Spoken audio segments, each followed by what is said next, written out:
बिस्मिल्लाहिर्रहमानिर्रहीम। अस्सलाम वालेकुम सामीन और नाज़रीन, मैं हूं आबिद कमालवी और आप देख रहे हैं मेरा यूट्यूब चैनल आपका टीवी। आज हम एक और सिलसिले की तरफ बढ़ रहे हैं।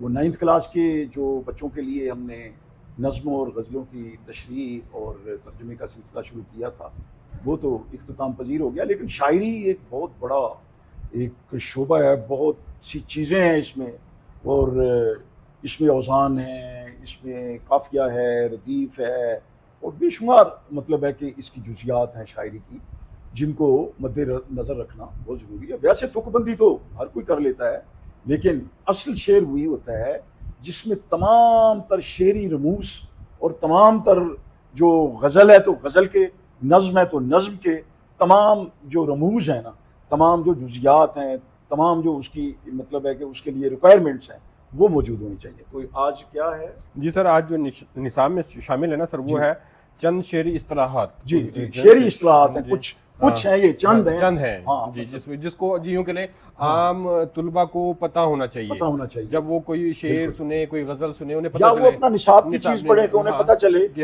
ये क्या चीज है। वो शामिल किया। सबसे पहले सर इसमें मिसरा क्या होता है? मिसरा होता है, शेर जो होता है ना, वो 2 मिसरों पे मुश्तमिल होता है।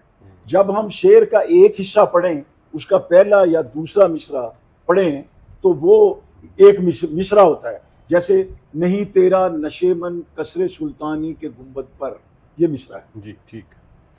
अगर शेर हो, नहीं तेरा नशेमन कसरे सुल्तानी के गुंबद पर, तू शाही है बसेरा कर पहाड़ों की गुंबद चट्टानों पर, तो ये पूरा शेर है जी। तो ये मतलब है कि ये पूरा शेर है। और मिसरा जो है ना, वो एक अलग होता है, अलग से मतलब एक जो है ना, जो पहली एक लाइन होती है शेर की। एक लाइन, दूसरी लाइन ले लें या पहली लाइन ले लें।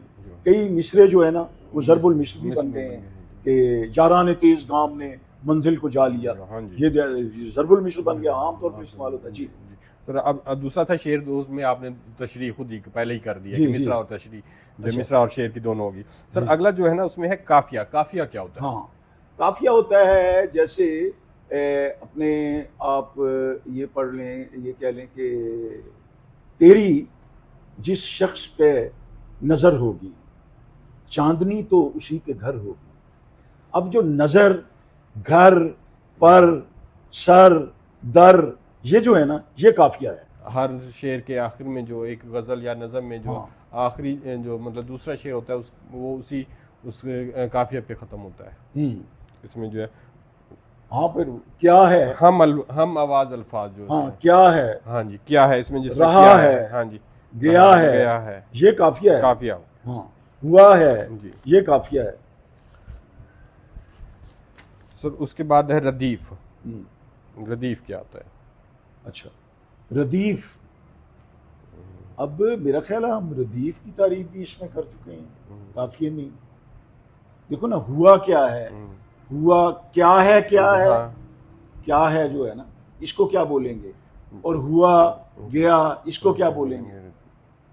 नदीम साहब आप बताएं। जी सर, इसमें जो है ना, हुआ गया क्या है, ये 2 हिस्से हैं ना? जी बिल्कुल। हाँ, इसमें जो लिख रहे हैं ना, वो कह रहा है कि वो अल्फाज, लफ्ज़ या अल्फाज का मजमुआ है जो काफिये के बाद मुकर्रर आए और बिल्कुल यकसा हो। रदीफ क्या है जी, हर मिसरे में होना लाजमी नहीं। आम तौर पर गज़ल के अशार में मिसरा सानी में दोहराए जाते हैं। मिसाल के तौर पे, जज्बे शौक किधर को लिए जाता है मुझे, पर्दाए राज से क्या तुमने पुकारा है मुझे। ये मतलब है, पर्दाए राज से क्या तुमने पुकारा है मुझे। पहले मिसरे में थे है शौक, जज्बे शौक किधर को लिए जाता है मुझे। इसमें दूसरे में है, पर्दाए राज से क्या तुमने पुकारा है मुझे। पुकारा है मुझे जी, लिए जाता है मुझे। हाँ, पुकारा है, हाँ, पुकारा है मुझे, पुकारा है मुझे, ललकारा, हाँ, नजारा, ये क्या है मुझे, ये क्या है? हाँ जी, है मुझे, है मुझे, ये क्या है? ये रदीफ है, ये रदीफ है। पुकारा। अब आपको रदीफ की समझ आ गई है? जी। पुकारा, ललकारा, नजारा, हमारा, ये काफिया प्यारा, ये है काफिया। काफिया ठीक है जी।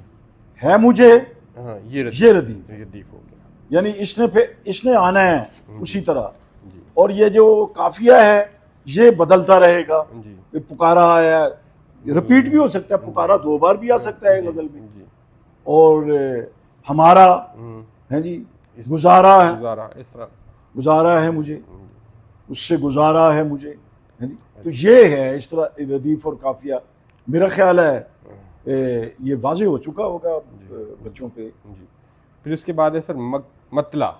हाँ, मतला होता है जो गजल का पहला शेर होता है ना, जब शायर कहते हैं गजल पेशी खिदमत है, और मतला अर्ज है, वो शायर कहते हैं मतला अर्ज है। मतला का मतलब तुलू होना, यानी तुलू से ही है कि ये पहला शेर जो होता है यानी गजल तुलू हो रही है, गजल जो है ना वो सामने आ रही है, गजल जो है ना वो उसका आगाज हो रहा है, तो उसको मतला बोलते हैं। जैसे दिले नादां तुझे हुआ क्या है, आखिर इस दर्द की दवा क्या है, ये मतला है। मतलब ठीक। उससे आगे है सर मक्ता। जी, मक्ता मक्ता होता है जो गज़ल का आखिरी शेर होता है, उसको मक्ता कहते हैं। उसमें अमूमन शायर जो है वो अपना नाम या जो तखल्लुस होता है, जैसे गालिब छेड़ खूबा से चली जाए असद, असद भी तखल्लुस करते थे अपना मिर्ज़ा गालिब। तो इस तरह ए अदम एहतियात लोगों से लोग मुनकर नकीर होते हैं, ऐसे मतलब है। अब्दुल हमीद अदम का वो शेर है, तो उसमें उन्होंने मतलब है कि इसमें इस्तेमाल किया है अपने नाम को। तो वो आखिरी जो शेर होता है ना गज़ल का, उसको मक्ता कहते हैं, यानी उस पर ख़त्म हो जाती है। उसके बाद गज़ल जो है ना, हाँ मक्ते भी 2 भी हो सकते हैं, मतले जो है ना वो भी 2 हो सकते हैं। मतला भी यानी मतला अव्वल, मतला सानी, इसी तरह मक्ता भी दो बार शायर जो है ना उसके मतलब ख्यालात की रवानी है, उसके अल्फाजो बयान की जो है ना वो नुदरत जो है वो अगर उसके अंदर ज़्यादा है तो वो 2 मतला है और 2 मक्ता जो है ना वो भी एक गज़ल में कह सकते हैं शायर।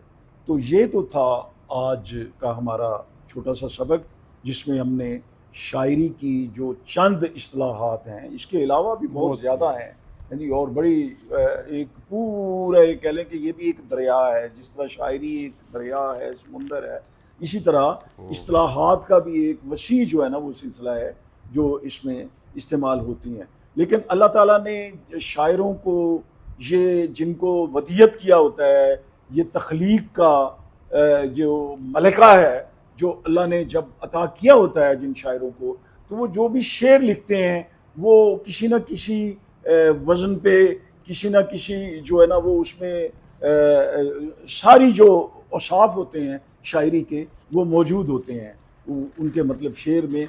वो खुद ही जो है ना वो अल्फाज को नाप तोल कर, जांच कर जो है ना वो उसकी नशिस्त व बर्खास्त जो है वो करते हैं इस अंदाज में कि वो कारी के दिल में उतर जाए। शायरी भी वही है जो लोग शेर पढ़ के ये समझें कि ये उनके अपने दिल की आवाज़ है।